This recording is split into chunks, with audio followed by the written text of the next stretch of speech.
Festival of Merit has wrapped up, and our players have been victorious. Now what? We're going to talk about that today, so let's dig in. So in the last session we had, our players ran through the Emerald Grotto and won the Jewel of Three Prayers, as well as the race and the Festival of Merit itself. We talked about that in the last video I made, and I'll put a link for that up above. Today we're going to prep for the road to Bazzoxan, and how we're going to hopefully get our players from Jigao to Bazzoxan. So the first step in session prep is to go over the characters, because they should be the focus of the entire campaign. So, our characters. First, we have Chosen, the Bugbear Barbarian, who's an ex-pirate. The ship sunk, and he's the only survivor, who is best friends with Jimmy.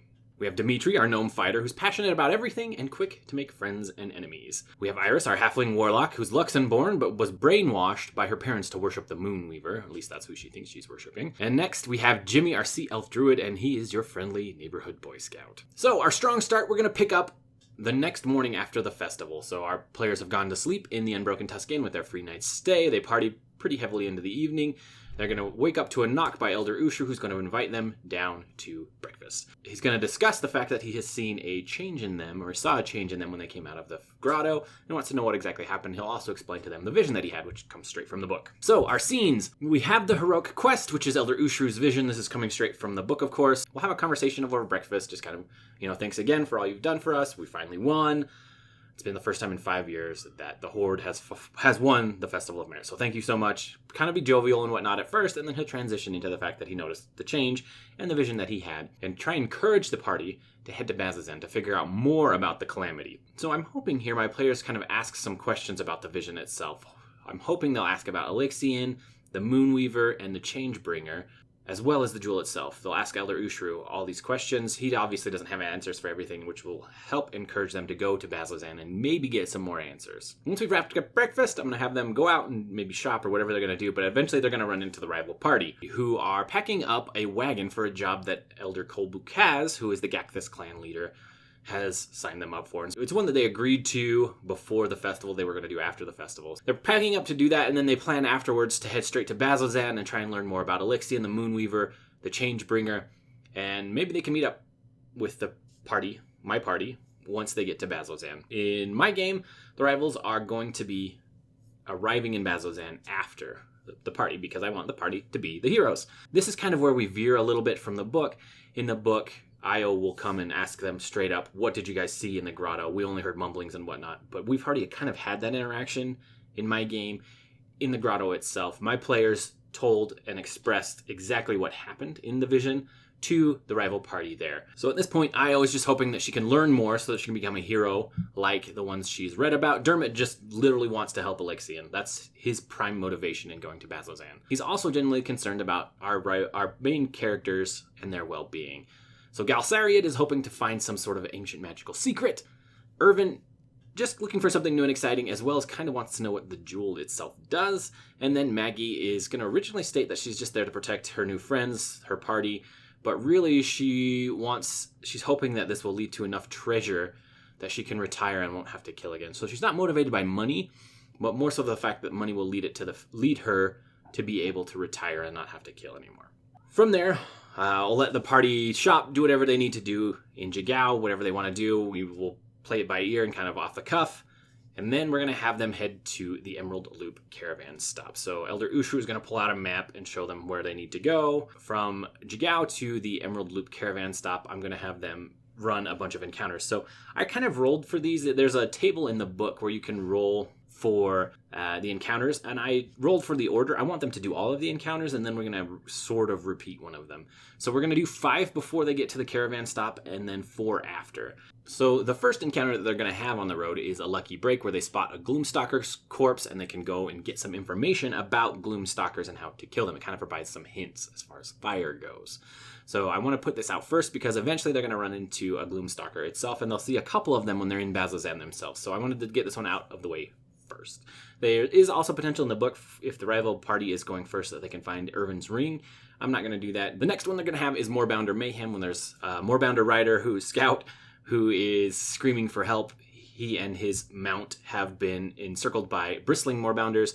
where you can go and save him, and then later on, once you get to the caravan stop, he'll provide you with a reward. So that'll be the next one. After the Moorbounder Mayhem, we're going to run into the Roadside Raiders encounter, and this is where a bandit captain named Six Knives, because he keeps six knives on him, and his 10 compatriots are riding horses. They come up and they ask the party for a tax to continue on their journey. So here the characters are given a choice. I think it's 25 gold pieces per person, or you can, fight these cowardly raiders who, once they get to half or lower of their hit points, they take off. So you can kind of roleplay that a little bit. I think it should be pretty fun. Little encounter. Then we're going to run the Aurora Watch Patrol, the Lost version, where they walk up and see six dead Aurora Watch soldiers, as well as a Hezru, which is a type of demon. I'm really trying to emphasize the fact here that the road from Jagao to Bazzoxan is dangerous. These are the wilds. This is the wastes of Xhorhas. We're going to have a whole bunch of kind of creepy encounters that kind of lead into this with the Gloomstalker corpse, and then here they're going to run into the corpses of the soldiers, as well as the Hezru, and then as they go and investigate a little bit, they'll encounter some shadow demons and quasits that want to attack. So I think that should be pretty good in getting across that message. The last encounter that we're going to run before we hit the caravan stop is the demonic carrion. So you see again another corpse and humans with treasure, and as you go and investigate, a Vrak comes down from above, as well as some quasits that are waiting to attack. So another ambush again, just in reinforcing the fact that this is not a safe place to be. So Moorbounder Mayhem I included before the caravan stop because you can run into the NPC Justice at the caravan stop again, and he will give your players rewards if they help him. And then the demonic carrion, you can potentially find a +1 dagger that belongs to some NPC's father, who is also located at the Emerald Loop caravan stop. So I put those beforehand because I'd like to have those interactions at the caravan stop once we get there. Eventually the party will end up there where I'm planning to have Dimitri finally actually run into this person. We've been planning it for I think 3 or 4 sessions, but eventually Dimitri is going to run into Balok, who is a drow that was stealing tips from one of the local taverns, and Dimitri stopped him from stealing the tips, which is how Picania recruited him. So I've got a little interaction there where Balak has decided to change his life and has decided to join the Auroran Watch, where he can do some good, and is heading to Bazzoxan for his first station in the Aurora Watch.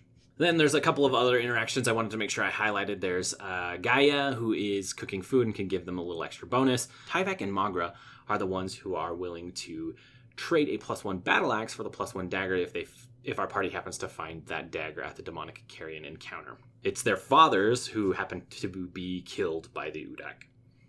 Also, Justice will run into them again. We mentioned that, and he can give them some Goggles of Night. And then the Acorn Sisters, who are dryads, who are able to give them a Charm of Fatality if things go well. There's also a goblin family who's riding on the back of a Horizonback tortoise that they can meet and interact with there, as well as a little shop run by some bugbears. I don't have them listed here because there's no big benefits or rewards the players can get, other than just some items from the shop and a fun interaction with the goblin family. I expect if we get to here, this will be it for the session, but I've prepared the rest of the road to Bazzoxan as well, just in case we move pretty quick.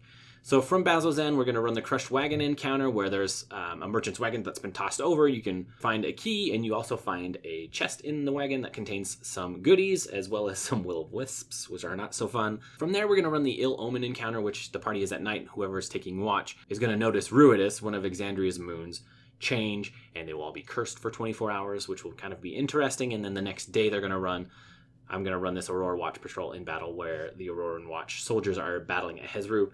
We'll see how that goes. The last encounter is Feast for Ice, and we're going to run this close to Bazzoxan because they're going to run into a Gloomstalker, which, if you read forward a little bit, they run into 2 of these, I think, at the entrance of Betrayer's Rise in Bazzoxan. So kind of foreshadowing a little bit some of the things that they will run into in the future. Inside each of these, I've got links to location pages where I have encounter maps. So for example, Lucky Break, I've got this map that was designed by a Reddit user, and I'll provide a link for that below. I think I've provided that link a few times, but they have some really high quality maps. So this one's not going to be super useful because I don't think there's actually an encounter, but there are a couple of them that will be useful. For example, like this Aurora Watch patrol in battle. Here's one that you can use.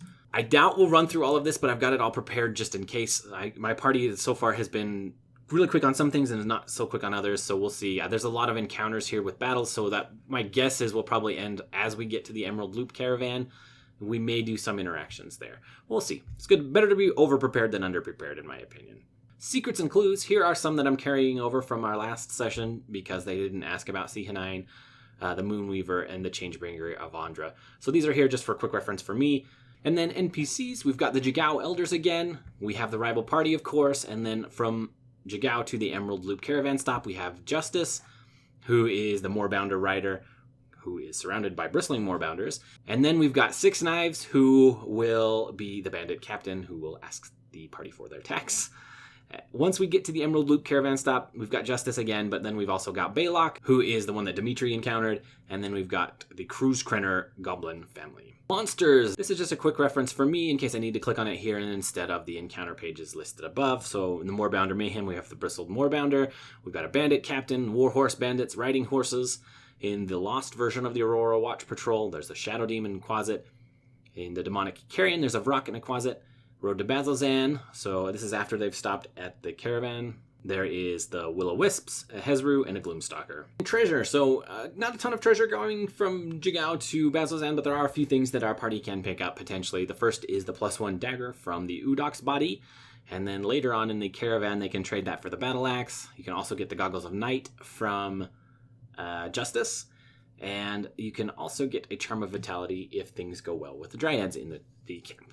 On the way from the camp to Bazzoxan, you can run into a Charm of Heroism if you kill all of the Wisps, and then you can also find a Potion of Hill Giant Strength, which I think is pretty cool. Descriptions of all of these that you can print yourself and hand out to your characters will be provided in the description below, and I will also have cardstock minis that you can print off yourself for all of these in the description below. So that's pretty much it. I'm excited to see how it goes. We've had a few weeks off, but really looking forward to the session.